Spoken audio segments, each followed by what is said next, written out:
5, 4, 3, 2, 1. It's time to count down reality TV's most talked about moments with Amanda Bella. Hey everybody, welcome back to Bella Talks TV. This is Amanda Bella, and I've got a great show planned for you guys. It has been a totally bananas.com week in reality TV. I have a list of shit to go through with you. I am in Florida, and I am preparing for Bravo Fan Fest. We are T-minus, what is today? Thursday? T-minus 1 week. Andy Cohen and the gang will be infiltrating Miami. So I'm going to be hitting up. I should go down there and literally, sometimes I just come on here. You guys know me, but I'll like just start saying random ideas and maybe they'll never happen. Maybe it'll never come to fruition, but this is just where I like record my thoughts. But what if I went down there and maybe took my little mic or something and tried to get some content? We'll see what I'm going to do because I'm confused exactly of what's going on. So I did watch What Happens Live. That is like a huge deal. I did watch What Happens Live this week. It was such a random experience. So it's very professional. I signed an NDA. Basically, you just email. They email you back. They give you options. You kind of go back and forth. You figure out like what the best fit is for you. I specifically had gone back and forth a couple of weeks. If you guys listen to my previous episodes, you'll hear my saga. You'll hear my cries and my woes and what it took for me to get on Watch What Happens Live. Finally, they selected, they gave me some options, whatever, and I'm going through the email. This is like the third week in a row. I'm going through the email of the upcoming guests, and I see Luann. And it was truly like a shining, I was like, oh my gosh, I have an opportunity to ask Luann a question. I watch What Happens Live. Like, I'm freaking out. So I reply, I beg, I plead for my position. I'm like, please choose me to ask a question. They're like, okay, you got it. And then I'm like, please give me away the Watch What Happens Live tickets for in Miami. Like, please, I'm begging you because they've been giving them out to all the virtual callers. I know Bravo. I know that they're not going to give away any more than they have to. But I'm like, come on, help a sister out, even though technically it's ended. They're not giving them out anymore this week, even though they should still be giving them out because it's this weekend. But anyways, they don't give me away tickets. I end up going on Facebook, and then I don't know if you guys, if you're really an OG listener, you'll hear how hard it was for me to get a BravoCon ticket in Vegas last year. So it's kind of reminiscent of that. It's not that it's hard to get the tickets to go to Watch What Happens Live. There are going to be 5 tapings in Miami, Thursday, Friday next week, and then Saturday is the Bravo Fan Fest. So it's like 2 tapings the first day, 3 tapings on Friday, I want to say, or maybe like kind of split up like that, or maybe 1 taping on Saturday. But it's split up, and each of the different ones have themes. Like, let's look them up together. So I hope it will be on Bravo's Instagram because I am curious what's going to be going on with these panels. They do so much social media. After like one day, you can't find anything. Bravo fan. Okay. Of course, it's always so hard. Like, things are so hard with Bravo. They make it impossible. Bravo Fan Fest. God bless. Okay, Miami, Florida, blah, blah, blah. Show me the schedule. Okay, here we go, people. So the Bravo Fan Fest, Watch What Happens Live, Miami taping schedule is, the first one is Bienvenidos a Miami. When Gina does the London accent, that's kind of like me trying to do any other accent besides Midwest white girl. All right, feel the rush because Miami's hometown housewives are about to be on fire. Okay, so the first one is all the Miami girls. And then that will air on Sunday, November 24th. Then the second taping is Beverly Hills and New York Thrills. It's going to be a mix of Uba, Aaron, Kyle Richards, and more. That's going to air Tuesday. The third filming is Yachties and Hotties, and that's going to be Below Deck, Southern Charm, Summer House. Oh, you guys, how did I not realize Summer House was going to be there? Amanda, Kate Chastain, Kyle Cook, Madison Sierra, Shep Rose, Jesse, Captain Carey, and Captain Sandy. Okay. I'm really burned out on Below Deck, but okay, we're still doing this. We're still doing this, people. Wait, how did I not realize that I'm going to be with everybody from Summer House next week? Oh my God. Alrighty, then the next taping, Snowflakes and Peaches Oh My, Atlanta and Salt Lake City. Cynthia, Lisa, Heather Gay, Meredith, Phaedra, and Portia. Okay, that'll be fun. That'll be fun. I would like to see like Meredith and Phaedra together. I think that that's like a fun mix. I like to see some of these crossovers in the Bravo Labs. And then the 5th taping is Doctors and Wives. So that's going to be all of the Potomac, some of the Potomac Housewives, and then Married to Medicine. So Toya, who I love Toya. She's messy and crazy, but I love her, and Eugene. Dr. Wendy, Mia, and Dr. Simone. So, okay. I'm okay with all of those tapings. Now, the problem that I have with this is that they're $190 plus fees per taping. So $200 times 5 plus fees. So that would have been an extra $1,000 for me to go to all the tapings. And Steve, he would let me do it. But I just, like, in my morals, I'm like, no, because when I was at BravoCon, they were like giving them away at the end of the night. So I'm going to hold out right now. As of right now, I'm holding out. He said just maybe pick 1 or 2 that I really want to go to.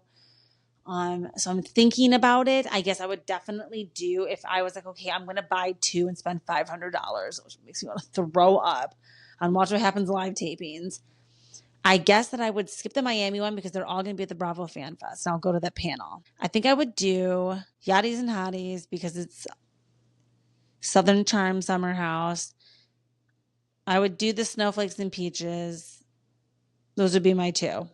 Doctors and Wives, love them, but no. So, okay, those would be the 2. I guess when you break it down like that I would really pay for. Okay, so the actual Fan Fest schedule, just to run through it quickly. They have a doorbell stage, so that's going to be like ding dong when on Watch What Happens Live when Andy's like, who's here? Who's at the door?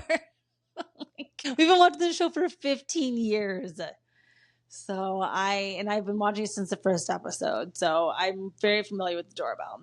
I'm excited to be at the doorbell stage and seeing who's going to be there. Maybe that'll be some live streaming I can do when I'm there.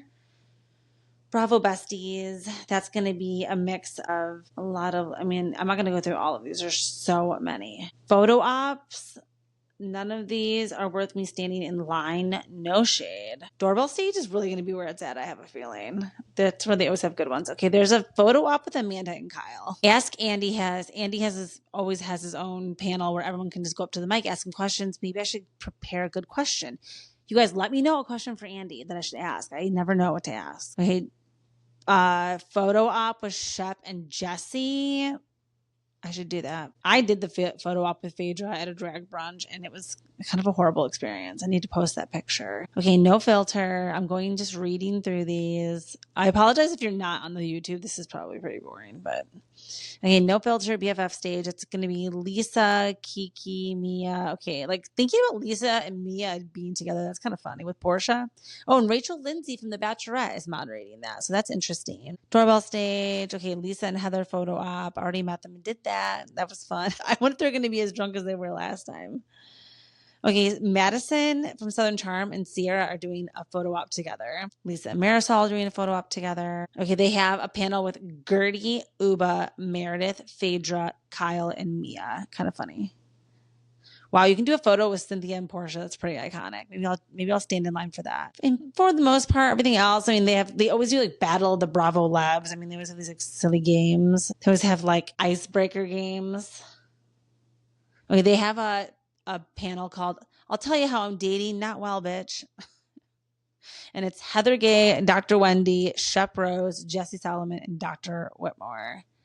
Interesting. Okay, so what? It's going to be Shep and Jesse kind of like getting information from the ladies. Okay, so this has kind of gone on longer than I thought. I didn't mean to do this whole Bravo Fan Fest section, but I am excited. Shep and Jesse, yeah, they have a lot of different mixtures of random people. There's not that many people there, and I noticed a lot of people are doing more than one panel, which is interesting because at BravoCon, it's not so much that where they do a ton of panels because there's so many Bravo Labs there. So, it's going to be really fun, I think. I would love to know where everyone's going out. I would love to do the photo op maybe and just like be like, where's everyone hanging out? Where's everyone staying? Okay, so that's Bravo Fan Fest. I'm excited, and let's get into the show. So I did Watch What Happens Live with Luann. I was on there. I'm sure everybody knows. I did a contest on my page to have everybody repost, and was able to do a giveaway for that, which felt so good to be able to give back to people that support and were sharing because, you can pay for followers. You can pay for ads. You can pay for, I don't know, like connections or whatever, but to get like authentic people like really caring about you doing cool things and reposting it and sharing and celebrating feels really good. So thank you to everybody who did that. And my biggest gripe with Watch What Happens Live was like, I really didn't test my lighting and I didn't have it together. And I looked a mess, and I wish I would have set myself up better. I mean, the lighting in here is just really bad. We have just a ceiling fan that I have on. I mean, it's kind of scary. But I did my best. I asked Luann, I was like, hey, Lou, I was like, we're dying to know, what is your reaction to Sonia selling the townhouse? And what do you think of her moving to Palm Beach? Have you talked to her? And Lou had the perfect answer. Everybody was loving it. The clips was circulating, and I was living for it. So really grateful for the experience. And I'm really glad I did that. Felt really good to kind of check that off my Bravo bucket list. And I mean, speaking of Bravo bucket list, like I feel like blessed to be able to sit here on my ass on my couch and do this with you guys. Like, not that I have, again, not like I'm like Bono selling out the sphere here, but I have created this even as a time capsule. Like, if you don't watch this today, the day that I am filming it, it doesn't matter. It's like, this is just being able to, like, it's a creative outlet for me. It's a place for other people that like want to come and be part of the Bella Talks TV conversation. They can. It's a safe space. And I'm not here to like create content beef, like creator beef, Bravo Leb beef. I'm not here to expose, like, even when I'm like, oh, I'm going to spill tea, like 99% of the tea, like actually 100% of the tea that I've ever spilled has already been spilled before. Like, I've never broken any crazy tea. I've never uncovered somebody, having something crazy in their history and like exposing them. That's just not really like where I'm going with this page. This page is really just for me. It's like my make-a-wish of like, okay, if I could do anything with my day or just like have any type of thing. Kind of growing up, it was always like, oh, I would have like my own little show, where I would talk about pop culture and, honestly, fashion. Like, I would love to talk more about fashion in a way of like how Andy does Versace or Hibachi or Versace. It's hard to say, actually. How he does that show. Like, I think that I would love to do that, because to put up like Bravo Love Fashions and be like, is this Versace or Hibachi, like fashion police. Like, I used to love that.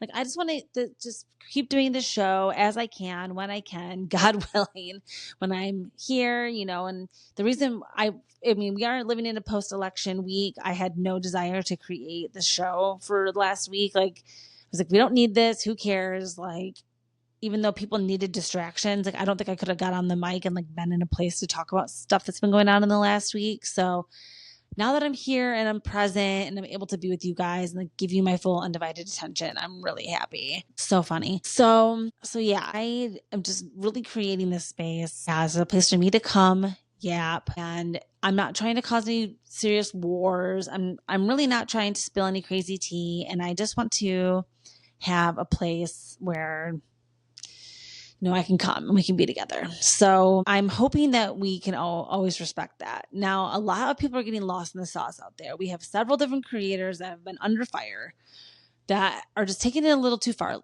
lately. And it's really it's not shade to them, because I think just like the Housewives, living in this screen, even if it's YouTube, even if it's Instagram and our phones, when you are in a screen and people are logging in and they're engaging with you and you're, in this kind of, ecosystem that we've created, this Bravo content creating ecosystem that we live down here, and then we're all here creating this, and then it gets like fed into the shows, and then they fight, and then it comes back to us, and then it's like we're in this cycle with them. And we just really need the content to like stay on Instagram and not be seeping into real lives. And I was like, I'm not going to like talk specifically about anybody this week, but I think, there's a few different creators that are out there this week that I think just need to, I don't want to say touch grass. I think that's like a little condescending, but I think that they need to like take a step back and breathe and remember, like, it's okay. I don't think you're going to get ahead in life by really bringing other people down. And I just don't I don't know. It's very hypocritical to act like that when we criticize our housewives for acting like that. It's just, I don't know. I look to my housewives to give me an example of kind of like a person who I shouldn't be, kind of like not good people usually all the time. It's not normal behavior. So when you're looking at that and you're mimicking it and trying to like be a housewife of Instagram, it's like, okay, let's stop at the takedown plots. Can we please? Stop at the reveals and the extortion plots. It's getting a little crazy. How can you be mad at Johnny J when you're doing the same thing? Like you're just being like a Johnny J of Instagram. So C&Ds be going out and I'm not ever trying to catch one. So yeah. What did Tamra call it back in that one season of Rosie? Did she call it assist and decease? Assist and decease. Yeah, not trying to get any of that. So, okay. So besides that, I mean, speaking of Tamra, okay. So the drama and the alleged tea, Tamra, you know, you're my girl and we were just talking last night. So you know that I'm not exposing this if this ever gets back to you in a way, like don't come for me, girl. The tea was spilled, and I'm not even going to talk about the girl's Instagram it was because it's not worth it.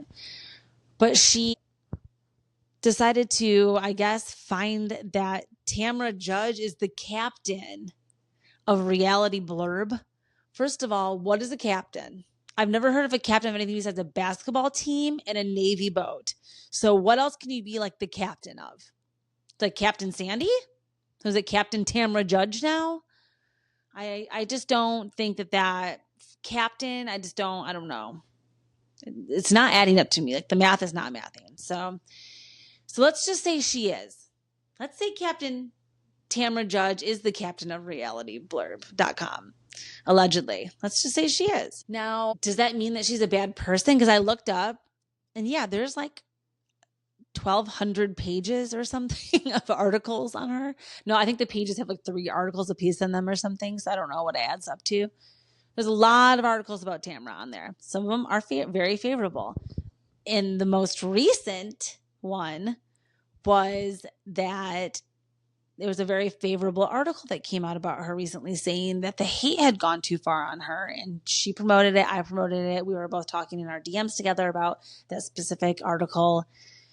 So Tam, like if you are the captain of Reality Blurb, just own it because it's not really a reality Von Teese. Like I don't want to be degrading, but it's like she's literally so far down here and you guys are not even on the same.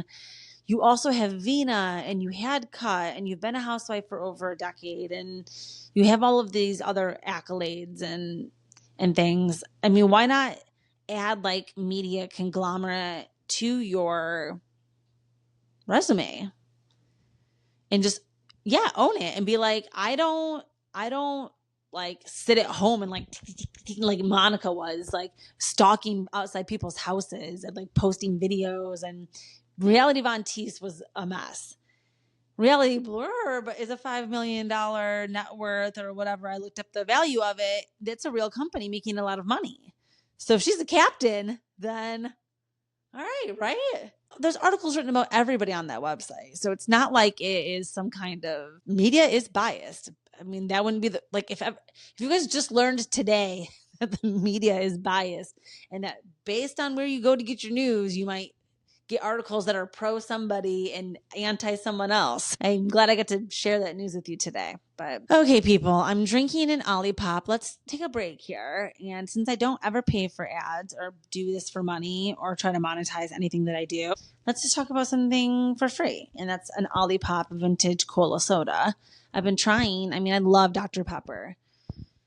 And I'm not a Diet Coke girl, but I'm a Dr. Pepper girl. And I try to get a healthy soda here and there. It's not the best thing I've ever tasted, but it says plant-powered, probiotic. That's what happens when you're 37.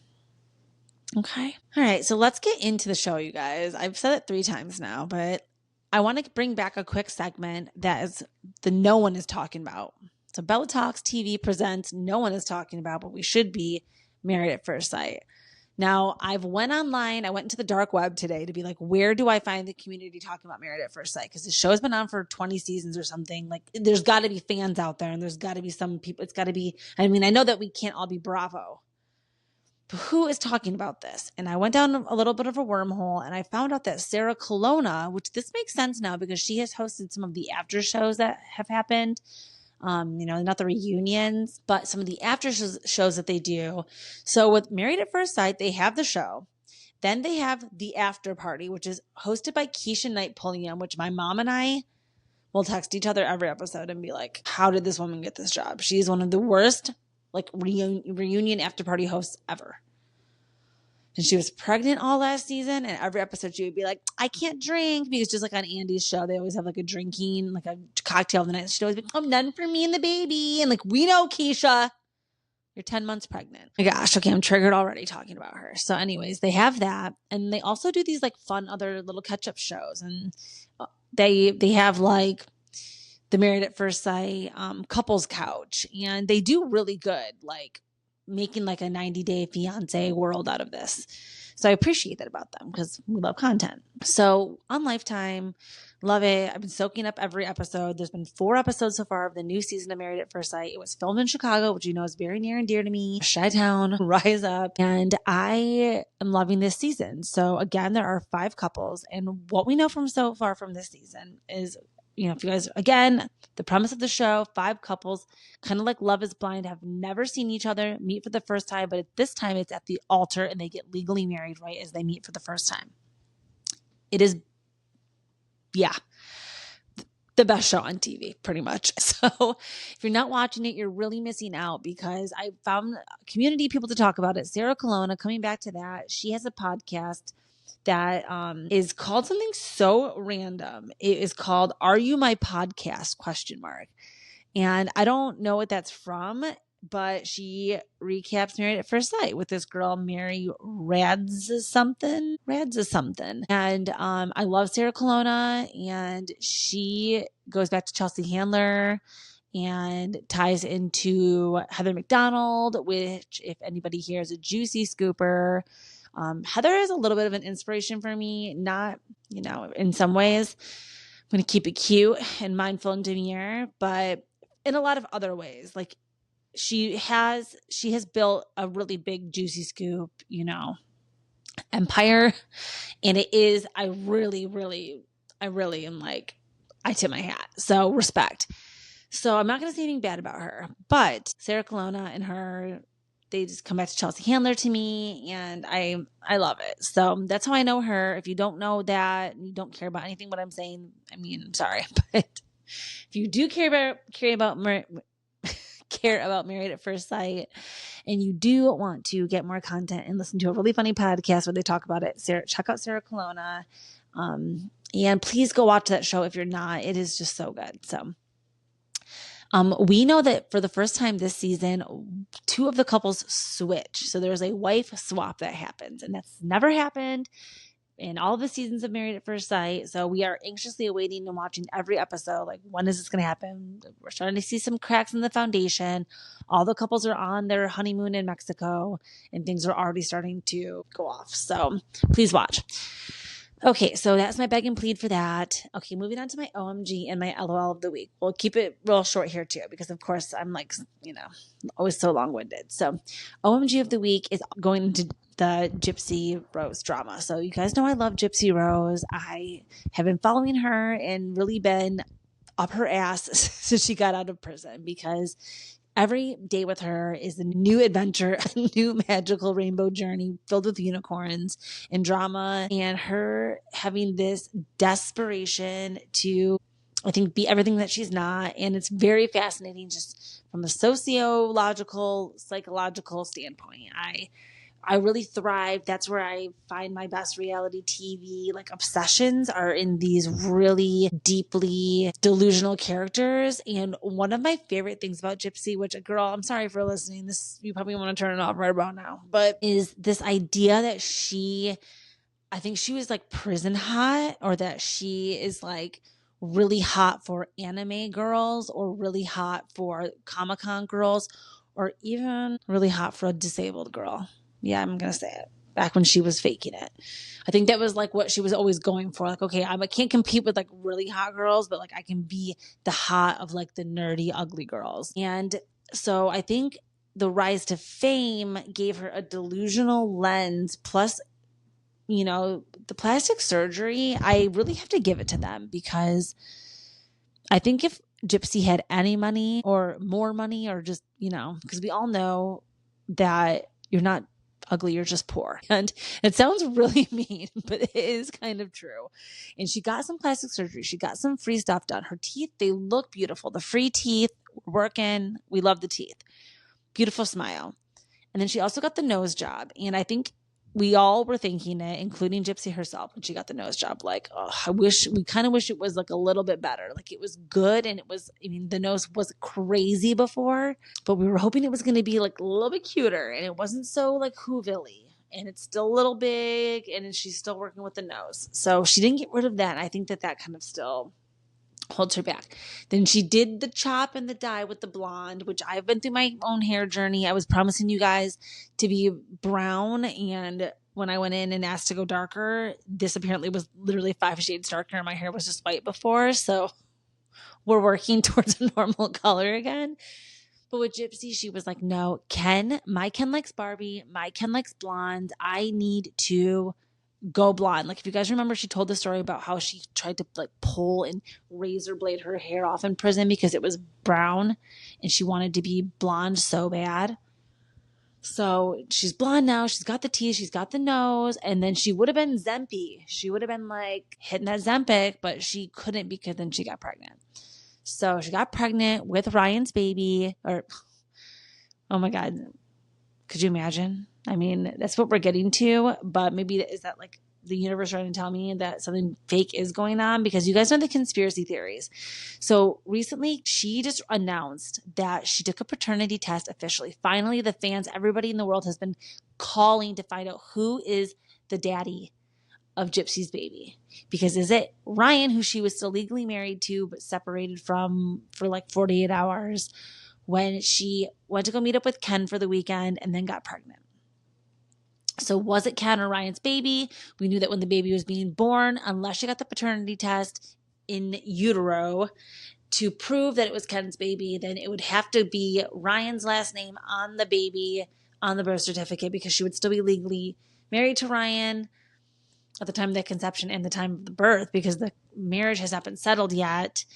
Now, recently, Gypsy was in the comments getting into a fight about Taylor Swift tickets, because she was saying she tried to go into their mutual bank account, which has been frozen, and basically it's like frozen because it's in mediation for the divorce.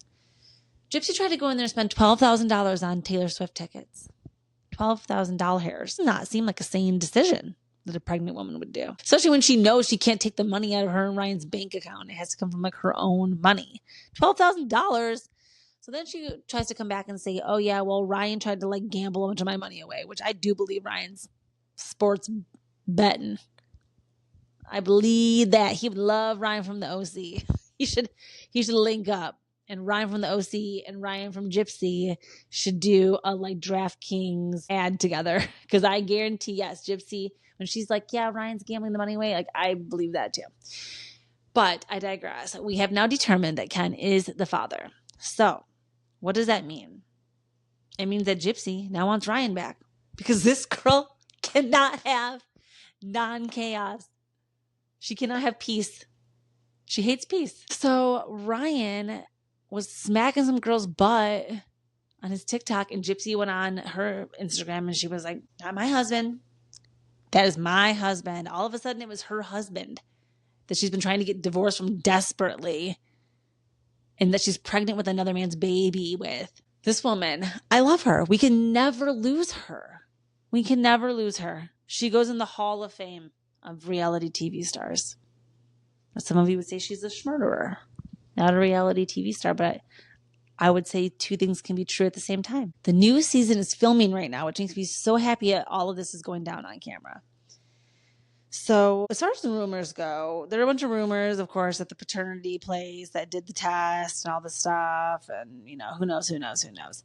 But I do believe it's Ken's baby. I don't know why Ken wants to be with her. Every other day, Gypsy's deleting photos of them on Instagram. She's one of those girls where I think when they get in fights, she archives and then they puts the photos back. And then, it's very Lala and Rand. I've never done that, which I want to I want to just knock on wood and also just tell everybody out there, it's very possible to have a healthy relationship that is not toxic like that. I've never done that with my husband ever. I've never deleted a photo of us or that is so weird. So, okay. So anyways, that's why I love Gypsy so much, because she does the opposite of what I would do in any given scenario. So she is going to be due soon. I mean, we had the gender reveal. I don't think she's had a shower yet because we had Lindsay Hubbard's shower, and Lindsay and Gypsy are due the same day. Don't forget that my Barbenheimer, Gypsy house, the Hub Gyps baby that's coming I'm on baby watch. So, all right. So that was my OMG of the week, was just the fact that Gypsy was acting crazy and getting so into Ryan's business again. And the fact that she was trying to call him her husband. And then she also meets we didn't even talk about this other crazy TikTok that she made, that she goes, it's like a lip sync, which I'm also getting into my Gen Z TikTok era and doing lip syncs now. So make sure you're following me at Bella Talks TV on TikTok, Instagram, everywhere. But okay. So she does this lip sync and she's like,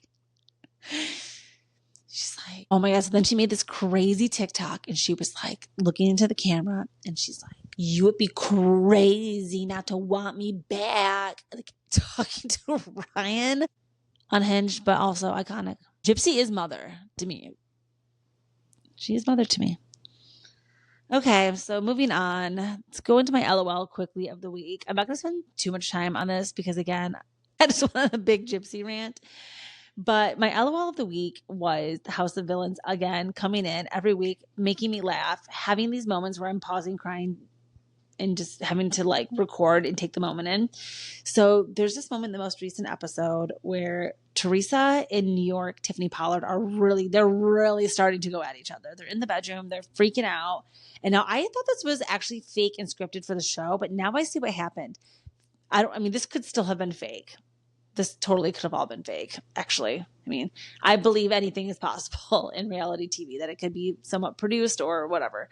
But Victoria tells Tiffany in passing that because Teresa is the one who originally said it. See, these are the moments where you're like, no, this cannot be scripted. Teresa's hanging out with Victoria and she goes, if I was put up for supervillain, I would put up Tiffany. And when she said that, Victoria was like, wow, you would. And there was definitely a little bit of a moment where that really happened. Now they were sitting by the pool, and I think that was one of the off cameras that caught that. So I don't think Teresa knew she was being filmed. But hello, production. So they catch her saying that then Victoria goes and tells Tiffany that if Teresa were to become the supervillain, she would nominate her for the hit list. And Tiffany went off, once accusing Louis of cheating on Teresa because only a guilty man sends 6 dozen roses, which true. Gross. What a weirdo. And that's hey babe, sorry, I spent all your money on legal fees defending narcissistic abuse charges. I hate him. Okay, so they're getting into a fight in the closet. They're going back and forth. That's not even the funny part. The funny part is that after Teresa gets into this fight with New York, she's in this manic state. She goes into the kitchen. She's pacing and she's kissing the roses that Louis sent her and was oh, I love my roses. And she's going on in the kitchen and everyone's kind of laughing. And then she's going, you're a fresher breath air and you're a fresher breath air and you're a fresher breath air. And everyone's laughing. They're like, Teresa, no, it's a breath of fresh air. And she's and she's saying things and she's all frazzled. And then Candy comes down in drag, full drag. And Teresa's like, ah! She does this cackle scream when she sees Candy. And she's like, you look just like me when I was growing up. And then they do this side by of Candy and Teresa, with Teresa back in the 80s at the shore with the hair all teased up. And it does look exactly like Candy. I was crying. The House of Villain producers are really working hard over there. That was fucking so funny. So please go watch House of Villains. So good. Loving this season. Let's go into my top 5 countdown. My number 5 most talked about moment of the week is Lala firing Jess. So we're going to have to, speculate here a little bit. Everything's going to be alleged and for entertainment purposes only here. But why do you think Jess quit, you guys? Or do you think that she got fired? Let's talk about it. So I have a couple different theories. One theory, actually my favorite theory that was thrown out there, is that this happened like the day after the election. And a lot of people speculated that they had some huge fight about the election or possibly about voting or something like that. And that could have potentially led to some kind of like huge fight with them where Jess maybe quit or Lala fired her.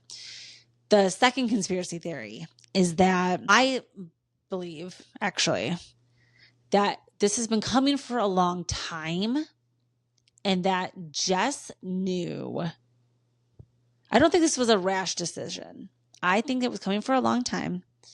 I think Jess had a feeling that she was moving on and wanting to kind of like distance herself from the kind of like the stink. Because remember when Lala came on, she was still with Rand. Or when Jess came on to work for Lala, she was still with Rand. Rand hired her to be his assistant, her assistant, whatever.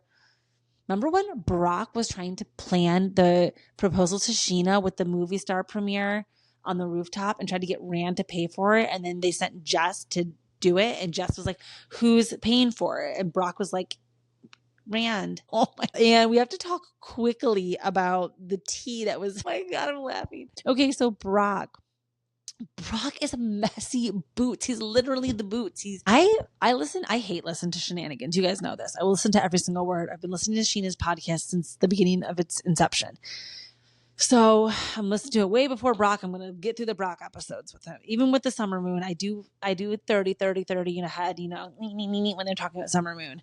But when they get to the good stuff, it's really good. And when they talked about going to pick up their child from school, Summer Moon, and running into Rand because Lala's child goes there and Jax and Cruz all goes there and they're all running into each other at the child's school. Brock goes on to say that he actually believes that her boundaries with Jax have been wishy-washy and that's why it's kind of like fake and also like hard to be like, yeah, go Brittany, when like she's just gonna probably go back to him, I think is what he's trying to say. Like, how are we all gonna say this? Like, they're not really even divorced. They're not divorced yet. Yeah, sure, they filed, but until anything is done, it's not done. And I think everyone thinks that she's going to go back to him because apparently behind the scenes, as it was revealed on the Hot Mic podcast with Alex Baskin, who is the executive producer of Vanderpump Rules in the Valley, he had both Brittany and Jax on this week, back-to-back podcasts. And it seems as though Brittany is still hitting up Jax and wanting to hang out with him, get dinner, hang out, sleep together, have sleepovers, get drinks.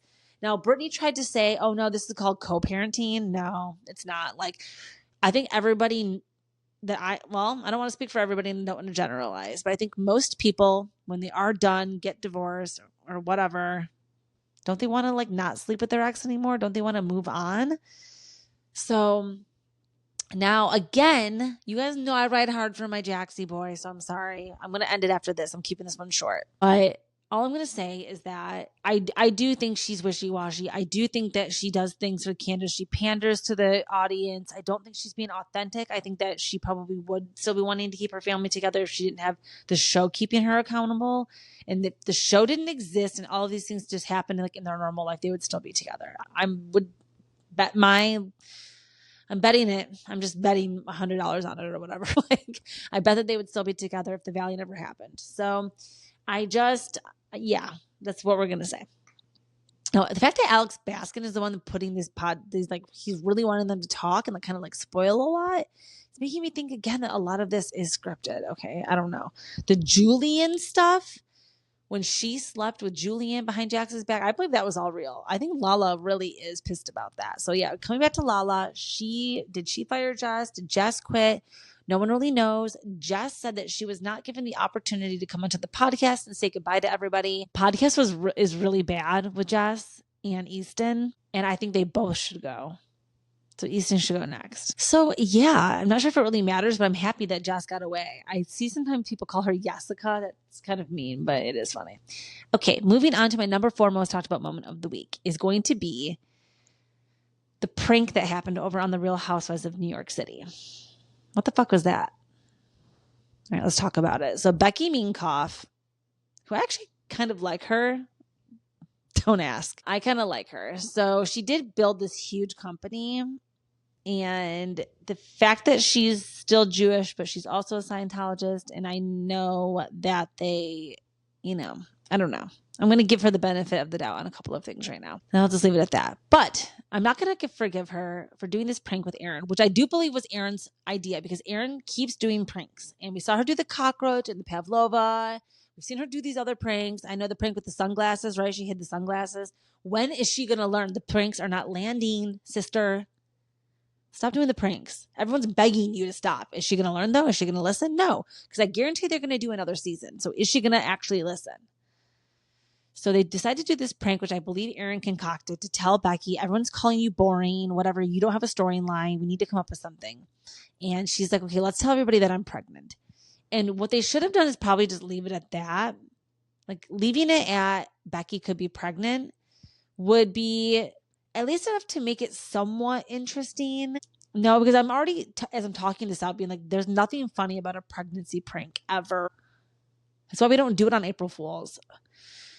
So anyways, the more of the prank is supposed to be that she's really like cheating on her husband. Cool. That's not really a prank either.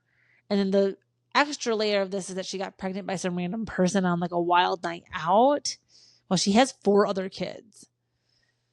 Wow. Cool, funny prank, Aaron. Hilarious. So I'm not trying to hate on you. It's just, it is dumb and we have to say it. So let's never do that again. And I would suggest going forward, truly looking into your lives. Let's just talk about everybody for a moment. Jessel, to me, is bringing real storyline with the baby. I do believe that that's real. I do believe that she does want a girl. I believe it. Everyone's like, oh, it's so fake. I don't think that's fake at all. I actually do think she wants a girl. I think her husband, maybe what could be fake or played up for TV is Pavitt like saying no. Maybe he doesn't care as much and maybe he's doing that for TV a little bit. But fine, I'll accept that. It is a TV show. Now, moving on to Erin, she has a lot of real stuff going on. I mean, this bitch really is pregnant. Then, on top of that, she had her dad pass away. Her mom is really sick with breast cancer. They talk about that. They take her wig shopping. I mean, I thought that was very real and that a lot of women relate to having a mom that had breast cancer or have any type of cancer. So I think that was real. She didn't need to do the prank. She didn't need to do the fake stuff. So that's the frustrating part is like we didn't need it. So unfortunately, that was a miss. Uba has so much real stuff to talk about. This girl has businesses like the hot sauce. Ooh, let's talk about a conspiracy theory here. So she says right now that because she does not want to bring on partners and she wants to be the sole owner and the sole controller of Uba Hot, the hot sauce that she created, she does not want to pursue doing that right now. And I think that means she doesn't want to show it on Bravo because we know about the Bethany clause, the skinny girl clause, that if she shares it on TV, they're going to take a cut of it. And she doesn't want to share the profits with Bravo for putting it on the show and promoting it. Okay, well, that's a miss. You are a housewife and whatever, give them the 10%. Because you wouldn't be able to sell any of the bottles of it without the platform. That is the point. It is a you help me, I help you situation. Plus, you're being paid to be on the show. Okay, so besides the hot sauce, she also is a fucking amazing international beautiful model. I don't think she is just in Dress Barn, like Brent said. And then on top of that, now she does have this amazing relationship. She's trying to, it sounds like, get pregnant over 40, which I'm interested in hearing about. And I feel like because she's refusing to share him and she's going into this really, really huge mistake that you can never make. Only decide to not show something if you're a friend of. You cannot be a full-time housewife and hold that apple and stand there tall and not show your man. It has to be done. Even film a lunch, get a fucking cocktail on the top of the Rockefeller Center. Like, have a scripted conversation with him and just appease everybody. You cannot go into this, well, if Jenna can do it, Jenna can. I'm sorry. She is very fun to imitate, and I see why Brynn doesn't. And it's not like a racist thing. I think everybody gets into like their watch what crappens mode where they start like imitating and doing impressions. So I mean, just I can see her like, it would be frustrating. So because she won't show her man and all this stuff, she's out for me. If she gets pregnant, she has to show him. My God, I can't get into this stuff. So okay, so that is the thing. Then we have Brynn, who I just think should be gone. I think she's the cancer of the group, and I do think she needs to leave. That's all I'll say. Not the show for me. Now, if they want to do a spin-off show with Brynn, Lindsay, Paige, Amanda, Danielle, I would even throw in, I don't know, just like the younger ladies of the show, but they have to live in New York. So it's going to be hard besides that. Maybe bring back like Sam, Maya, I don't know, dig into some of those archives and then bring in new people that are younger in New York that are not housewives. I would be down for that show. Brynn, goodbye. And then I think that we should also talk about Jenna Lyons because I'm obsessed with Jenna Lyons. I actually think that she brings a lot to the show. I think that she is her authentic self. I'm always tooting her horn. I really like Jenna. And I think that just because, I think that she's going to show, like she's going to continue to unpeel the onion layers and continue to show us more and more each season. And let's just continue to give her a chance. I really love Jenna. I think she's great for the show. And Raquel, I really love Raquel and Mel. And then Gabe, adding in Gay Abe to the group. We have some things that are working over there with that prank. God awful. So, all right, let's move on from the prank and let's just hope it never happens again, Aaron, please. Moving on to my number 3 most talked about moment of the week is the Golden Bachelorette finale. So this was shocking to me. So I thought I had been spoiled for me. I was reading everywhere. She didn't pick anybody. She leaves alone. And all of the, the Bachelor Nation loves to do a little promo where they show things for the season and they always like tease a ring on a finger or tease like a wave crashing with like a ring. Like it always looks like, okay, we know we're getting to an engagement. But this time she's standing there. She looks distraught and they're not in the promo, like they just don't make you feel confident that an engagement does come. Hold on, I have the hiccups. So they just don't have like the confidence that you're going to make it to an engagement at the end. And so all season I'm worried, I'm nervous. I'm like, does she propose? Does she want the proposal and the guy's not ready? Like, does Joan get her heart broken? They're really good at kind of leaving you in this gray area and being like, I have no idea what happens. Like I'm nervous. So I was really nervous for Joan. And in the season finale, they do a really like Golden Bachelorette thing and they do a cruise and they decided to do a cruise through Bora Bora, which I think is in Tahiti, or if Bora Bora and Tahiti are places in Indonesia, something like that. And they go on this cruise and they're stopping and that's where the proposal is going to happen, or the engagement episode. And then as they arrive, Pascal leaves. And I did not see that coming. I thought Pascal was going to be one of the last 2, potentially even the guy that got chose. So I was actually pretty shocked. I was leaning more of the idea that maybe she was going to choose Pascal and he was going to say no, he wasn't ready, and that it was going to end in like a crazy drama. So no, that's not what happened. Pascal kind of left on his own and was like, Joan, like I just can't get there with you. And so then she was down to Guy and Chalk. And Chalk, he's been a steadfast, he's been a good guy. You can't really say anything bad about him. He's like serial killer nice. And then we have Guy, who online has had a kind of a bit of a bad boy reputation. And I was actually thinking that Joan was going to maybe choose him too, because he is like a hot doctor that's like rich and lives like on the lake in Tahoe. Like, yeah, I think Joan was like, okay, this could kind of be like my life.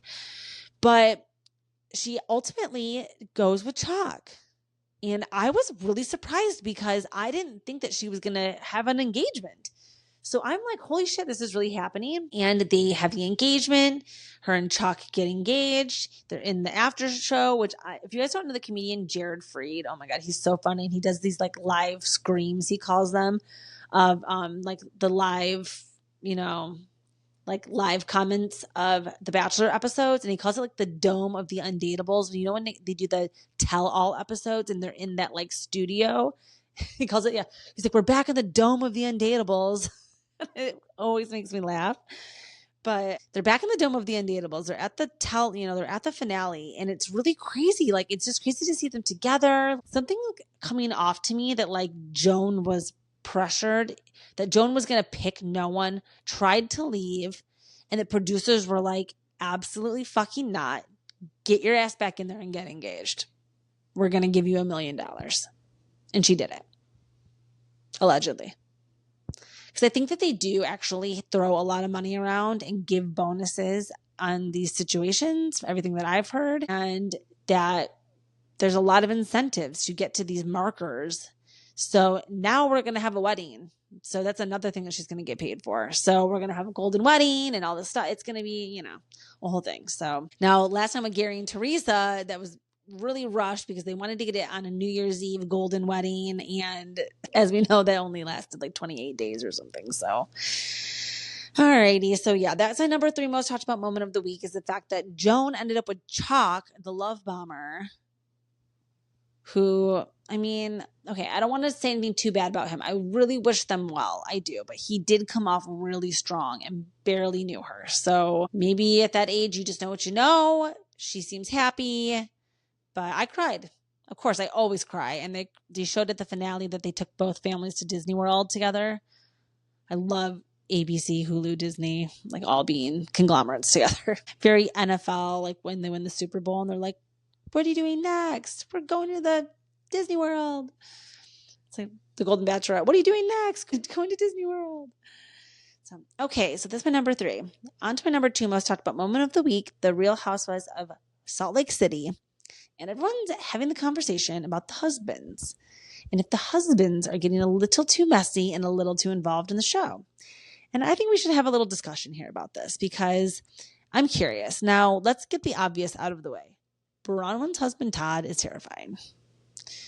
He's giving me daddy vibes, but not in a sexy way. He's giving me like my actual dad, father vibes. So it's not working for me personally, but money can be very blinding. And I think that she chose a life very strategically. And, she had done a lot before Todd. They've only been married for 10 years. So she's lived a life. She's my age, but she did have a whole ass daughter and all this drama with her, husband. And then the other, like I said, the content creator beef going on where, like I said, I'm not going to out any of my content creator sisters in Bravo, but my friend was talking, exposing kind of how on the after show, it was allegedly said that Bronwyn had told the family that she didn't either have a daughter or miscarried or give the daughter up for adoption or something. The daughter was misplaced. And that Bronwyn told the family that the daughter was misplaced, which was not true. So it's a big deal to kind of say that. And I don't think I would say that personally. But I think, sometimes we get swept up in these things. But yeah, the way that Todd acts about it. So no, you guys know I was talking a couple weeks ago about how Gwen went to a therapeutic boarding school a la Paris Hilton. And I'm connecting some dots that I think that was probably Todd's idea. Like allegedly, again, oh my God. Bronwyn, if you're listening, I'm sorry, girl. This is just alleged fanfic that I am saying. Don't sue me. But in my head, like he just seems the kind of guy that would be like, I'm not dealing with this. She's got to go somewhere. We're going to pay to make this go away and fix her. And I can just kind of like see him saying that. So, maybe I'm just really wrong here and I would love to be wrong. But he's really showing us on these episodes that that's like kind of the vibe I'm getting from him. So beyond this, we have the Justin and John Barlow fight where at Angie's Mob Wives party, Lisa kind of came up to Justin and called Whitney a liar. And then everybody was kind of scuffling there a little bit. And there was a push. There was a chest push that happened. And then the guys had to go sit down where John Barlow couldn't parallel park. And then they had to have the sit down and have the smashed potatoes and decide whether or not they were going to squash the beef. And they did. And then they went to Palm Springs and the beef got brought back up in the hot tub between Lisa and Bronwyn because They're mad that Heather was FaceTimed. And then when the scuffle starts getting loud in the hot tub, Todd again floats his ass over there. And he's like, why don't you guys just call Heather? And they're all like, Todd, we just called her. Thanks. Thanks for the hot tip. Stay the fuck out of it. And Talene was like, Talene. I have a very Talene ponytail today. She's like, talk about my husband. So yeah, I think the husbands maybe are getting a little too involved, but I actually kind of living for all of the mess. Like, I'm not as frightening. John is hilarious, and he's delivering lines and hitting marks this season. Justin, I think Justin seems really fun to hang out with. Like, he seems like the most fun out of all of the husbands, who's just like there to have a good time. Sean, the way he was standing up for Angie this week. Yes. Sean is the true daddy of this house husband situation. The way that he would like eloquently put Meredith in her place this week, he did a very good job. And I like Meredith. Meredith is the perfect example of a housewife that I love, but she's dead ass wrong. Like, she is wrong on everything. But I still like her. Still like her as a person. I still think she's really fun and cool and hilarious. I do. So what are you gonna do? Alrighty, so the husbands, are they too involved? Are they not enough involved for you? I mean, husbands have made waves on other franchises. We obviously know in Jersey they are beloved. I always kind of loved them being into the mess. And like, we would have not had all of that without Joey Gorga. Like, we needed him. He's the glue of Roan J. If they're going to try to reboot Roan J and have no Gorga in it, then I believe that it should just be done. Move on to a whole new thing like they did with Roni, and they're going to have to reboot it then. But they need to have a Gorga in there. So I think Teresa and Melissa should actually squash the beef. And I heard some silly rumor, which everybody puts out random stuff all the time, but that she was saying that she would. That Teresa actually did say, okay, I'm willing to try this season to actually do this. And that people think Louis is the one that's pushing for it behind the scenes. Being like, hey, we really need, A, we need the money. It would be their highest paid season yet. B, it's good for you and your mental health. Make up with them. Quit fighting. So we'll see. So if the husbands are getting involved over there and it ends up being good, then good. Now, over on Beverly Hills, when the husbands get involved, I love PK. PK is one of my favorite house husbands of all time. I think that he's going to also be involved in this upcoming season. I'm very excited. Mauricio, hello. We need the drama with Mauricio. We need him to be involved. Who else is the husband? I was going to say something really shady about Sutton and Garcelle, but I'm just going to not. I'm going to save that one because you guys, you know what? I am trying. I do try. I am not like just a bitch to be a bitch. I don't just say things to be mean. All right, even if you think things, you shouldn't always say them. All right, let's move on to my number one most talked about moment of the week, which is the Teddy Joe affair, because it is the most like random thing I think ever, but everybody is talking about it and it is quite salacious. So this week it was revealed that Teddy Joe Mellencamp, married to Edwin Arroyo, I hope I'm saying that right, that they're getting divorced because he got cheated on by Teddy, because Teddy's cheating on him with the horse trainer. And the horse trainer is actually married and had a pregnant wife and was with Teddy when the baby was born, instead of being where the baby and the wife were in the hospital. So there are some deep cuts in this affair. Now, Teddy just had a baby not that long ago with Edwin. I believe that was a post-cheating baby. I believe Edwin cheated first, allegedly. They had the baby to save the marriage. It didn't work. Teddy still felt time to move on. But I still think she should have got divorced first. Now, the paparazzi picture that we saw of Edwin and Teddy yesterday of her moving out was him kissing her on the head. That's not a I'm mad at you move.